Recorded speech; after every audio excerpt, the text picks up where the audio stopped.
அல்லாஹ்வின் நண்பர்கள் சோதனைக்கு சொந்தக்காரர்கள். இன்னும் தெளிவாக சொல்வேன், கொஞ்சம் கூடுதல் சோதனையும் அவர்களுக்கே சொந்தம்.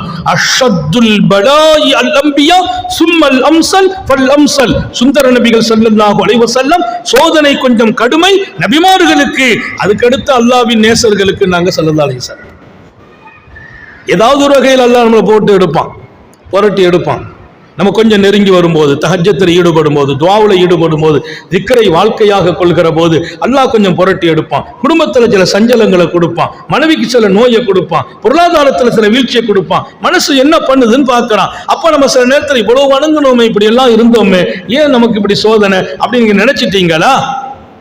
நீங்க தோத்து போயிட்டீங்கன்னு அர்த்தம்.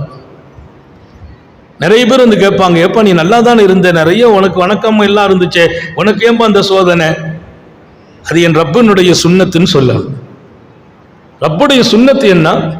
சோதிப்பது அவனுடைய நடைமுறை, அவன் விருப்பம், அவன் பாதை அது, அவன் வழிமுறை அது. அவன் சோதிப்பதில் வாழ்க்கை என்பது அவனுக்கு சொந்தம்.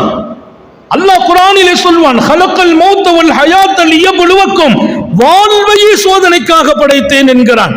உங்கள் மரணமும் சோதனைங்கிறான். மரணம் என்ன சோதனைன்னு சொல்றதுக்கு நேரம் இல்லை.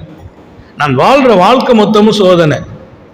நான் நிறைய இடத்துல சொன்னது உண்டு, பல பேர்களுக்கு சோதனை அவங்க மனைவியே சோதனை ஆயிடுவாங்க, பல பெண்களுக்கு கணவனே சோதனை பொருளா மாறிடுவான். பல பேர்கள் வாழ்க்கையில் வெளிச்சமாகுவார்கள், அவர்கள் பெற்றெடுத்த பிள்ளைகளையே சோதனை களமாக கருணை உள்ள ரப்பு மாற்றுவான்.